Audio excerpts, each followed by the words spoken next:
গোপাল ভট্ট গোস্বামী ষড়গোস্বামীর অন্যতম। তিনি আবির্ভূত হয়েছিলেন দক্ষিণ ভারতের শ্রীরঙ্গম ক্ষেত্রে। আপনারা অনেকেই গোপাল ভট্ট গোস্বামীর জন্মস্থান দর্শন করেছেন, তাই না? কারা কারা দর্শন করেছেন?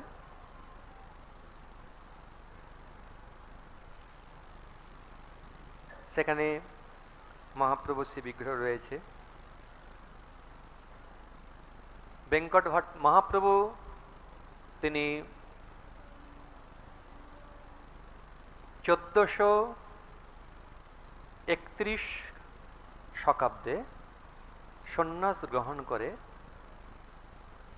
নীলাচলে গিয়ে সার্বভট্টাচার্যকে উদ্ধার করলেন। তারপরে বৈশাখ মাসে 1432 শকাব্দে দক্ষিণ ভারতের উদ্দেশ্যে যাত্রা করলেন এবং কিছু স্থান দর্শন করে শ্রীরঙ্গমে এলেন। চাতুর্মাস্য কাটালেন, বৈশাখ, জ্যৈষ্ঠ, আষাঢ়, শ্রাবণ, ভাদ্র, আশ্বিন, কার্তিক, এই 4 মাস মহাপ্রভু বেঙ্কট ভট্টের গৃহে অবস্থান করে কৃষ্ণ কথা রসে রাত্রি অতিবাহিত করলেন এবং দিন অতিবাহিত করলেন। তো বেঙ্কট ভট্ট তিনি কৃষ্ণের প্রতি অনুরক্ত হলেন মহাপ্রভুর কৃপা। তার 2 ভাই ত্রিমল্ল ভট্ট আর প্রবোধানন্দ সরস্বতীপাদ, তারাও মহাপ্রভুর অত্যন্ত প্রিয় ভাজন হয়েছিলেন। পরবর্তীতে এই প্রবোধানন্দ সরস্বতীপাদ বৃন্দাবন অবস্থান করেন। আর বেঙ্কট ভট্টের পুত্র, তার নাম হচ্ছে গোপাল ভট্ট। তো তিনি আবির্ভূত হয়েছিলেন 1425 শকাব্দে। তো মহাপ্রভুর থেকে 18 প্রায় এরকম বছরের ছোট।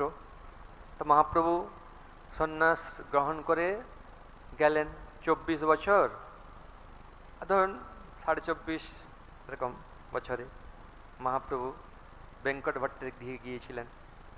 তাহলে গোপাল ভট্টের বয়স অত্যন্ত কম, বালক, কিন্তু মহাপ্রভুর তিনি সেবায় যুক্ত হয়েছিলেন।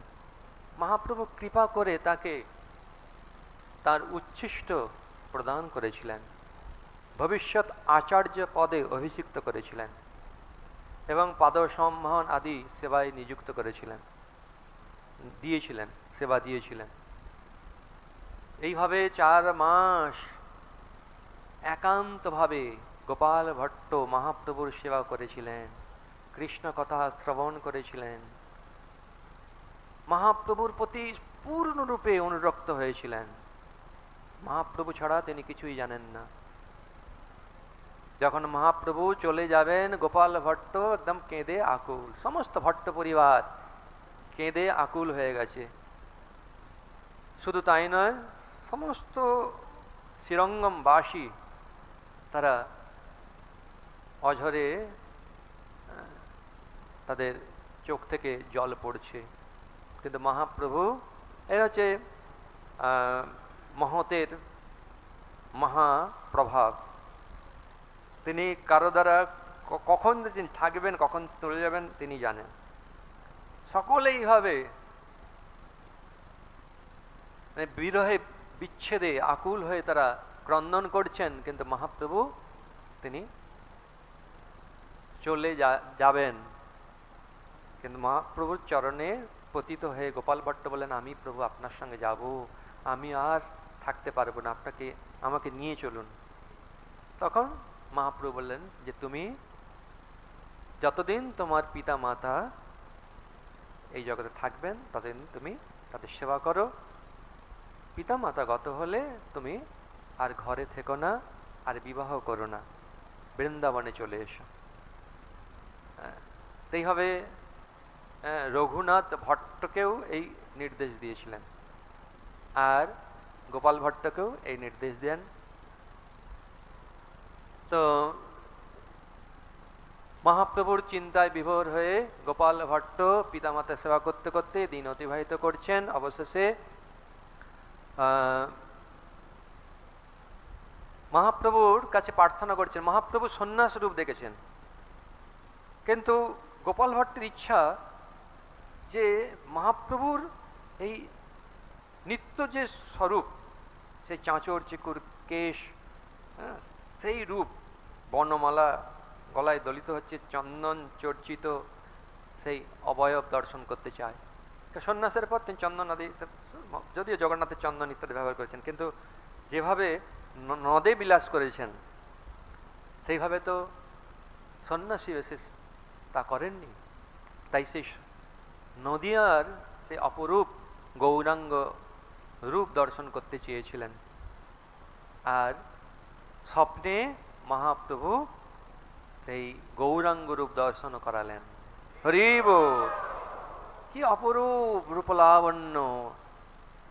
চাঁচর চিকুর কেশ, আজান লম্বিত ভুজ, বিস্তৃত বক্ষস্থল, রক্তিম চক্ষু, মৃদুমন্দ হাসি, গলদেশে বনমালা, ভক্তের প্রতি তিনি সহাস্যে অবলোকন করছেন। এই দর্শন করে তিনি একদম মগ্ন হয়ে গেলেন এবং মহাপ্রভুর সেবায় নিযুক্ত হয়ে গেলেন। আর স্বপ্ন ভেঙে গেল। মহাপ্রভুর নির্দেশের অপেক্ষা করছেন। অবশেষে পিতা মাতার অন্তিম সময়ে তার পিতৃদেব এবং মাতৃদেবী বললেন যে আমাদের অন্তিম যাত্রা হলে তুমি আর এখানে থেকো না, মহাপ্রভুর সেবায় নিযুক্ত হও। এ হচ্ছে আদর্শ পিতা, আদর্শ মাতা। ছিল ভক্তিবিনোদ ঠাকুর, মাতা ভগবতী দেবী একই নির্দেশ দিয়েছিলেন বিমলা প্রসাদকে, বা ছিল ভক্তি সিদ্ধান্ত সরস্বতী ঠাকুর প্রভুপাদকে, যে আমার গৌর সুন্দরের সেবা করো, গৌর সুন্দরের বাণী সমগ্র জগতে প্রচার করো।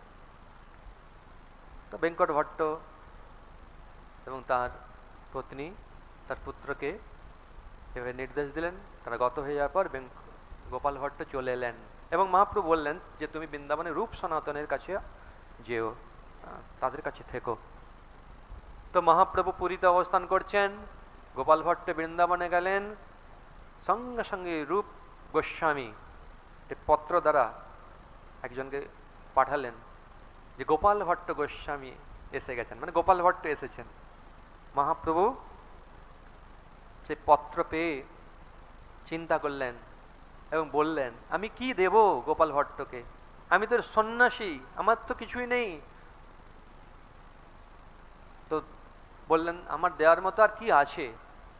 তো তিনি দিলেন ডোর, কৌপিন, বহির্বাস, মালা নিয়ে গেলেন এবং তা লাভ করে গোপাল ভট্ট গোস্বামী আনন্দে মত্ত হলেন, বারবার প্রণাম করছেন।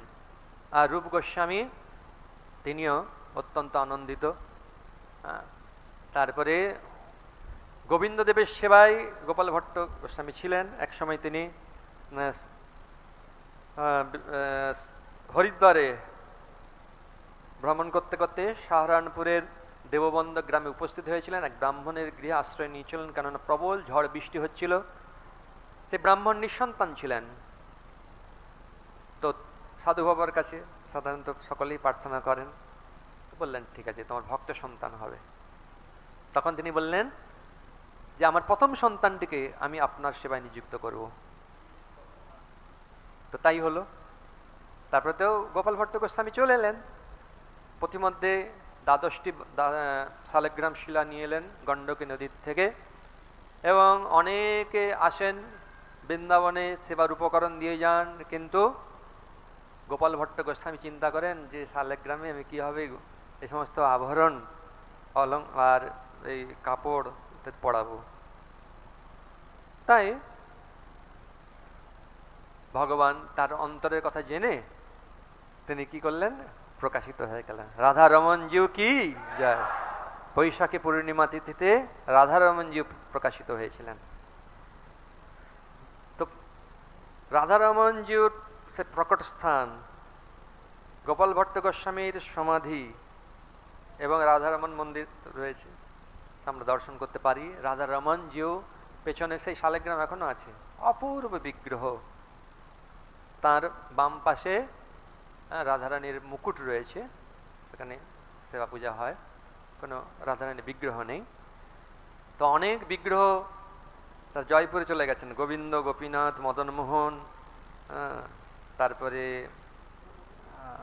ছিল কি বলে জীব গোস্বামীর সেবিত বিগ্রহ, দামোদর, সব রাধা বিনোদ সব জয়পুরে, করলি, রাধারমন, এই রাধা মদনমোহন।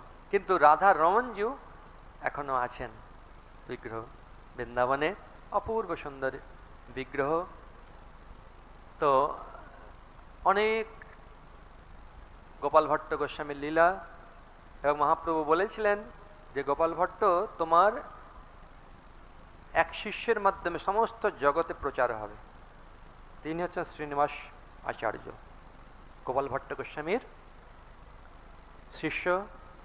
তিনি প্রচার করেছিলেন সমগ্র এই বাংলাতে, উড়িষ্যাতে শ্যামানন্দ প্রভু, নরোত্তম দাস ঠাকুরও বাংলাদেশ, ত্রিপুরা প্রচার করেন, এবং প্রথম গ্রন্থ প্রচার করেন এই তিন প্রভু। হরে কৃষ্ণ।